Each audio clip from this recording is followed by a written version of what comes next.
People say Chiung Yao's life is 1,000 times more dramatic and absurd than her novels. She was mistreated by her parents in childhood. Then she committed suicide twice in her teenage years. She zealously fell in love with her high school Chinese teacher, who's 25 years senior, and later became a lover to a married man and waited for 16 years for him to divorce. Amidst those dramatic highs and lows, she authored numerous best-selling romance novels, produced record-breaking TV series and films, and rose to prominence as an influential icon and billionaire. People throughout China were shocked by her sudden suicide last month. She is Chiung Yao. How can she kill herself? Many expressed their disbelief. She is considered the love goddess who shaped the very concept of romantic love. The generation that grew up after China's reform and opening up was, to some extent, influenced by Chiung Yao when pursuing their own choices in love. Tens of thousands of headlines reported her death for an entire week, and hundreds of China's most famous celebrities attended her funeral in tears or sent heartfelt tributes. In this video, let's explore her controversial act of suicide, her turbulent love life, marked by her public third-wheel relationship, and how she built a multi-billion-dollar business empire with just pen and paper. First, many say she died gracefully. So gracefully that it shouldn't even be called suicide. She was not pessimistic about life at all. If anything, she loved life so much that she couldn't bear for it to end on a sickbed, stripped of dignity. She wanted to be in control of her life and preserve her good memories before the torture of old age set in. Chiung Yao wrote in a Facebook post on the day she died, "Death is a journey everyone must take. I don't want to leave it to fate or wither away slowly. I want to take control of this final chapter." Because of her romantic portrayal of her graceful death, many believe it was the best choice for her. But is it really so? Since it's not the first time she has attempted suicide, could it be that when she faces unbearably difficult situations, she sees ending her life as the best escape? It seems that whenever she encounters hardships, she loses the strength to face them, and the idea of suicide appears in her mind. The first time she tried to end her life was at 16. After scoring 20 on a math test, her mother scolded her harshly, saying, "I raised you for what?" These words hurt her so deeply that she took an entire bottle of sleeping pills to kill herself. Fortunately, her attempt was unsuccessful. At 19, she fell in love with her Chinese teacher and secretly dated him for a year. When their relationship was discovered, she became the target of overwhelming rumors and criticism. At the same time, she failed her college entrance examination. Devastated, she attempted suicide again. Though she was saved, her mother blamed the entire incident on the teacher and reported him to the police. He was fired and forced to leave Taipei. Her parents then made her repeat her final year of high school and take the college entrance exam again. Tragically, she failed once more. At only 20 years old, her life seemed to be a string of relentless hardships. Even more tragically, the word suicide entered her life much earlier. When she was 6, her 2 younger brothers went missing. Her parents, devastated and consumed by the cultural preference for sons, vented their anger on her. They cruelly said, "Why wasn't it you who got lost?" Then, in a fit of despair, they dragged her to the riverside and decided to commit suicide with her. Although they later found their sons in another city, this traumatic event left a deep scar on her, instilling in her the belief that her life had little value. Her unhappy childhood was shaped by more than just parental mistreatment. Wars loomed in the background of her formative years. Born in 1938, just months after Japan invaded China, she grew up surrounded by death and separation. She once remarked that she became familiar with witnessing loss from a young age. In addition, her family experienced extreme poverty. When she was 11, they fled to Taiwan with virtually nothing. She described her childhood as miserable and tragic. These early experiences convinced her that she could rely on no one but herself. Like the female protagonists in her stories, she believed that women must be independent.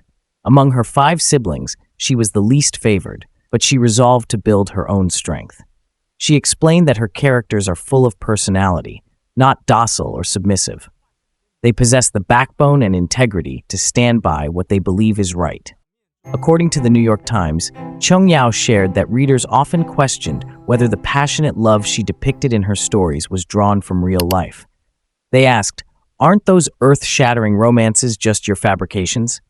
She responded, "Everyone has their own life experiences. What puzzles me is why the love in my life comes so intensely, so powerfully, and so dramatically." Before Ping passed away, Chiung Yao took care of him daily. Although she wished to honor Ping's desire for a natural death without intubation, she couldn't convince his children, who insisted on prolonging his life. Even when his entire body became paralyzed and he no longer recognized her, she continued to care for him with the same devotion. Chiung Yao said she lived in constant fear of the day when he would no longer remember who she was. Witnessing the cruelty of old age left a profound impact on her. Her love for Ping was so intense that her pain in seeing his suffering was equally overwhelming. She repeatedly expressed her desire to die with dignity. It's possible to wonder, if she had not witnessed Ping's suffering, would she still have made the same choice to end her life? The answer is likely yes. Years before experiencing Ping's decline, she had already written, "The most painful thing in life is to live confined to a hospital bed, unable to live well or die peacefully. When the time comes, I want to choose my own way to die." Though many praised the grace of her passing, experts and spiritual leaders have also pointed out the tragic nature of her choice. In the traditional Chinese view, die well is the most important thing among all life events. Having a difficult early life is nothing to fear. A natural and peaceful death is the ultimate good ending. From a spiritual perspective, there is value in facing the difficulties in life. One can always elevate pain and suffering by facing them. For example, in many spiritual practices, you should embrace the suffering of illness with an open heart and pray that all sentient beings may be free from this pain, offering to take it upon yourself. In Buddhism, the moment of death is considered critical for elevating and transforming the soul or consciousness. Allowing fate to decide when you leave this world with a tranquil mind can bring true brightness. The controversy about her choice goes on, but a person passed away can't return. Death is indeed a topic no one can avoid. Numerous elderly people endure years of torture from intubation. They cannot talk or move, but their frightened gazes and non-stop tears reveal the immense pain they are in. Just like Ping, many of them made it clear that they wished to die naturally and did not want tubes inserted into their throats. They told their families in advance and even included it in their wills, but their wishes were often not honored. In many countries, the sole decision about whether a dying and unconscious person should be saved lies entirely with the guardian, usually the children or the spouse, regardless of the individual's expressed wishes. Many family members cannot accept the thought of their loved one leaving them and will do everything to keep them alive longer, even when they know it goes against the person's will. Chiung also wrote a will emphasizing the same desire, to die naturally. She made it explicitly clear that she did not want any life-extending treatments, no ICU, no intubation. However, possibly fearing that her wishes might not be respected, Chiung decided to take control and end her life herself. As she wrote in her last book, "I have seen the torture Ping went through. I don't want to die like that. I want to make the decision myself." Besides her movie-like personal life, it's amazing that she could live such a colorful and intense life while still managing to build a massive business empire. Even more remarkable, she achieved it all with nothing more than a pen and paper. During her prime, Chinese books and TV shows were not published or aired internationally, and her name was unfamiliar to many in the West. Yet her wealth and influence probably surpassed those of any romance novelist in the world. She published over 60 novels and short stories, most of which were bestsellers. Many of her works were adapted into films and TV series that became major hits, providing early exposure for renowned actors from both mainland China and Taiwan, such as Brigitte Lin, Zhao Wei, and Fan Bingbing. Chiung Yao herself served as the producer and screenwriter for many of these adaptations. In Asia, she is arguably more famous than J.K. Rowling is in the West. A 1998 romantic comedy TV series, My Fair Princess, which Chiung Yao wrote and produced, became the most watched series in China. The series, which follows the story of two couples set in the imperial Qing court, has often been compared to the American sitcom Friends. This series alone has over 100 episodes, and all the scripts were written by her own hand. She told reporters that she was so busy writing that she didn't even have time to attend the celebrations for the movies she worked on. During her busiest years, she had deadlines to meet every day. She recalled that most of her days started at 7 a.m. at her desk and ended late at night. Before the advent of computers, she wrote so much that her fingers swelled like buns, and she had to wrap them in gauze to keep going.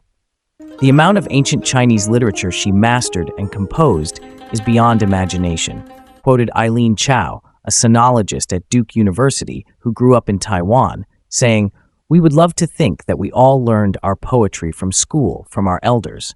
But in truth, a lot of us learned them from Chiung Yao. I feel like I'm a poetry professor in some ways because of her." This dedication to writing began early in her life. As she recounted in her memoir, My Stories, when her son was 1.5 years old, she earned enough royalties to buy a refrigerator and send her son to nursery school. This allowed her to shop for groceries just once a week, freeing up time to focus entirely on her writing. Her talent and dedication to writing should not be overlooked amidst the controversial choices she made in her personal life. Were her decisions acts of bravery or selfishness? What is true love? Should love focus solely on oneself, or should it also consider others? These are questions she left for the world to interpret. For her, they were not concerns. She simply followed her heart. In her final public video, she dressed in red, held 2 red roses, and smiled like a goddess. She left her last words, "While I can still smile, I will fly to the galaxy where I can dance." She didn't see the meaning in keeping a withered flower and watching it perish. In her will, she comforted her fans. "Do not cry, do not be sad, do not feel sorry for me. I have already flitted away.